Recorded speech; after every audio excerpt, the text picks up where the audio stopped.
And welcome back to another edition of On the Board Sports. I am your host, Will Chiarucci, a.k.a. Will C., coming to you from Gotham Podcast Studios in Manhattan, New York. And I'm joined by the wonderful Johnny O'Hagan, controlling the ones and twos over here at Gotham Podcast Studios, our wonderful producer here. And I'm joined by a very special guest. Joining us for the second time is the one and only Sid Rosenberg from the Bernie and Sid Show and from the podcast You're Wrong and You're Ugly. Sid, how are you, bud?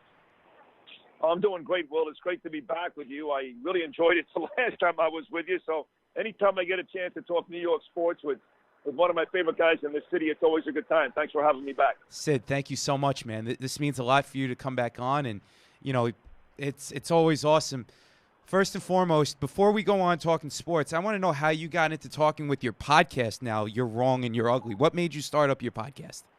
My boss, to be honest, they're breaking my chops for years, telling me that podcast is the new radio. That's the future of our medium. And, they go to these big conferences in Dallas, Texas, and Phoenix, Arizona. They all tell them it's podcast this and podcast that. So my boss sat me down and he said, listen, Sid, between your sports and political connections, there's not a lot of guys in this business that can reach the people that you can, whether it's a Chaz Palminteri, a Joe Namath, or a Donald Trump Jr. So you may really want to consider doing something like this for a couple of minutes a week. He's got beautiful studios up at WABC, so they videotape the whole thing. As I know you've seen it. You see the background with my book cover, and that's the name of the podcast, You're Wrong and You're Ugly, which is my book, which is going on 10 years old, by the way, in May. But anyway, my boss convinced me. I'm up to episode number 4. We did the actor Michael Rappaport week 1. That was terrific. We did Chaz Palminteri. Right now you can watch a great documentary on HBO about the Bronx. And Chaz is the star of that. So he was episode number 2. We did Cameron Douglas, whose father, of course, is a very famous actor, Michael Douglas, and his grandfather, the very famous actor, Kirk Douglas. And he's had a crazy life, including an 8-year prison sentence. He was episode 3, and episode 4 was coming out tomorrow morning, actually. Episode 4 will be out tomorrow. And that is a mix of me breaking the news that Carlos Beltran would be the next New York Met manager and my interview with Joe Namath last week. So those are the 4 so far, and we got some very exciting guests coming up in November and December. That's awesome, Sid. That's awesome. And one of the reasons why you just brought it up just now, you broke the news on Carlos Beltran being the 22nd manager in Mets history. How did you find out about that, number one, and how do you feel about Beltran being the new Mets skipper? Well, I can't reveal my sources because they'll kill me. But the truth is that I was having lunch on Friday afternoon, and now that I do my own sports show Sunday mornings on WABC 9 to 11, which I'm very, very proud of. But the truth is about 75% of the stuff I discuss during the week is not sports. Politics, it's news, it's Donald Trump, it's all that crazy stuff. So it just seems unlikely that I would break a big sports story in this city. But I got a phone call about noon on Friday. I was having lunch by myself, and this person said to me, listen, Sid, have you read the papers? And I said, yes. I know that the Nationals just won the World Series, and Tim Bogar, the former Met, is no longer in consideration for the job.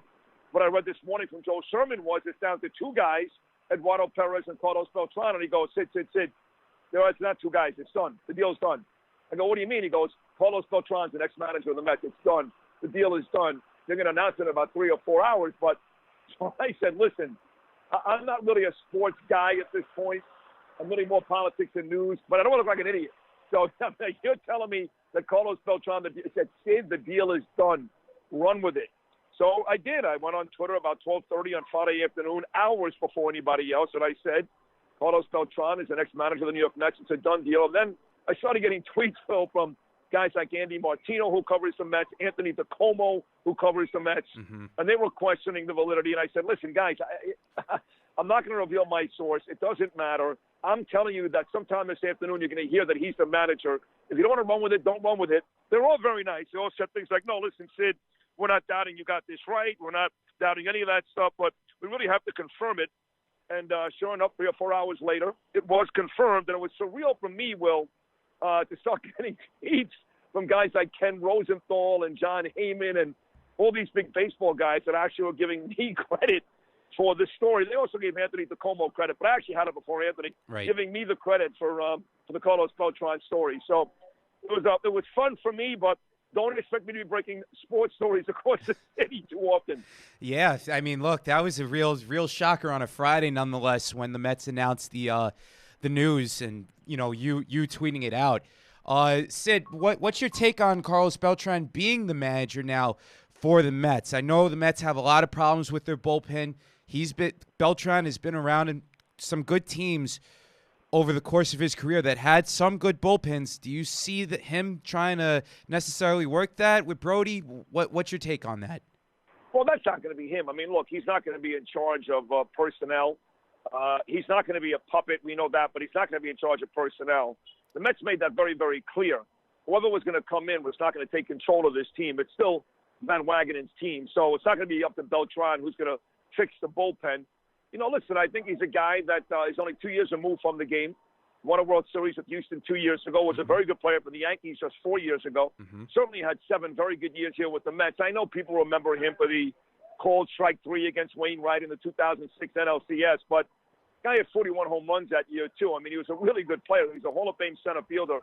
And he's a guy that played recently. Joe Girardi, he hadn't played since like the mid-2000s, if you think about it.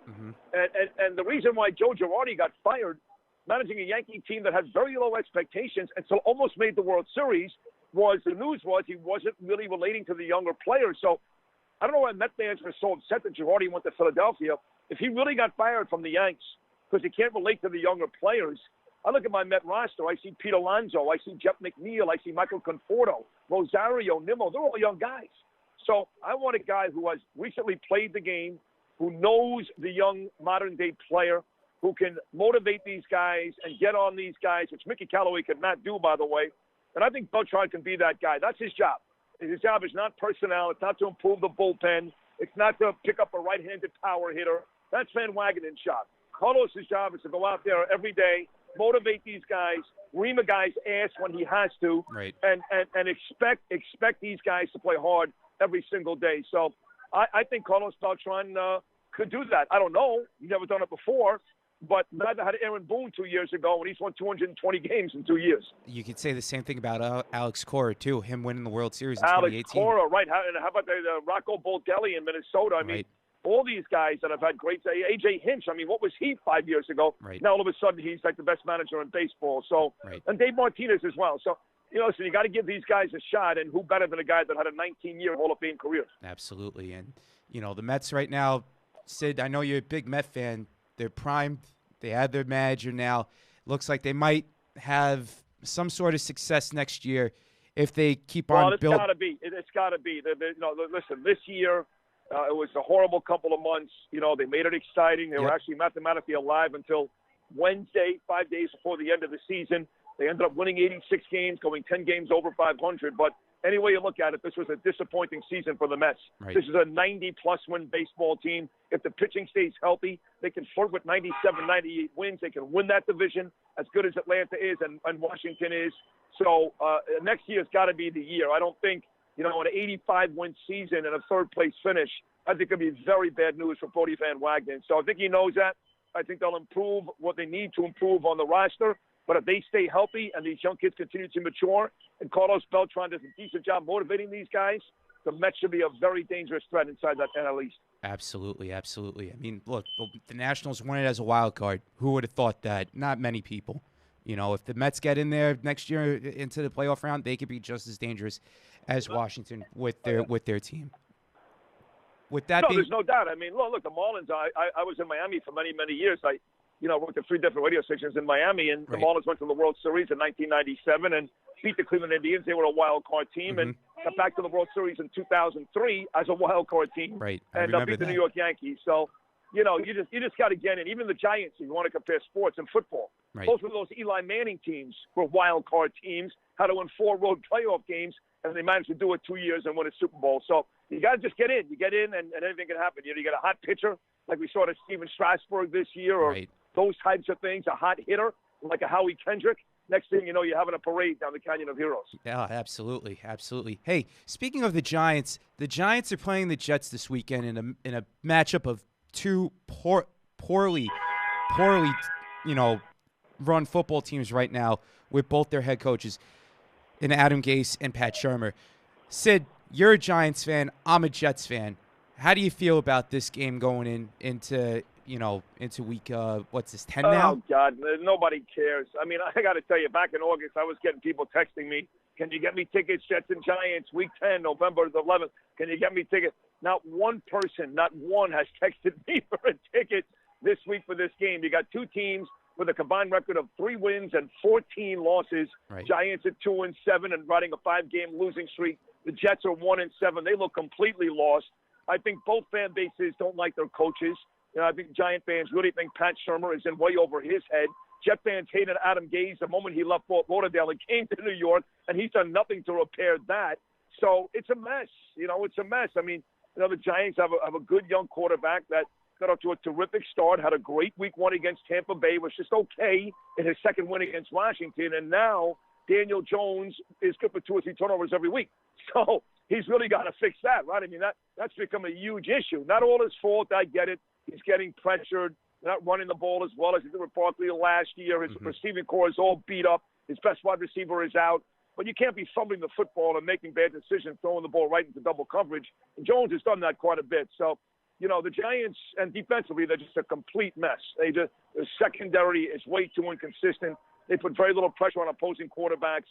They don't really stop the run. So, the Giants are a mess, and as bad as they are, the Jets are worse. So, Jets have no offensive line. Le'Veon Bell is not the player he was in Pittsburgh 3 years ago, but he's not this bad either. The fact is, they don't run block. They can't pass block.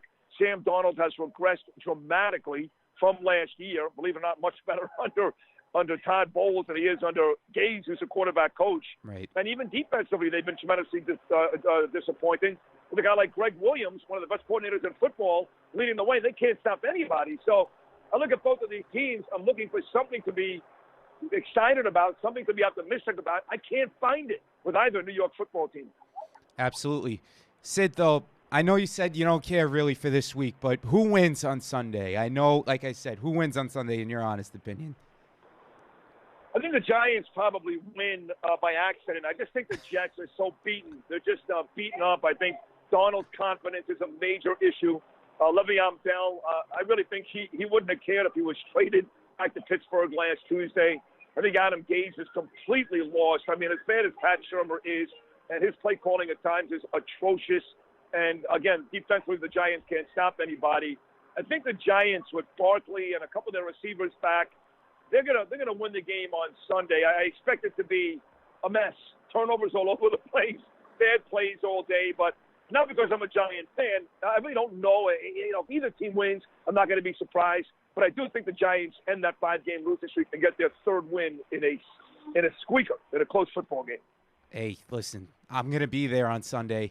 I'm probably going to see it all right? It's going to be probably a disaster waiting to happen as far as watching a football game goes. But, that's whether here nor there, Sid. Sid, I know you're a busy guy, and I know right now New York sports is an absolute mess with the Knicks and the Nets starting off and with the Giants and the Jets, being the disaster that they are right now. The one team that's really hot right now are the New York Islanders, winners of 10 straight. Sid, I know you're a Rangers fan, but what's your take on the Islanders right now? Because they're hot and they don't get no recognition at all from the media, from the New York media.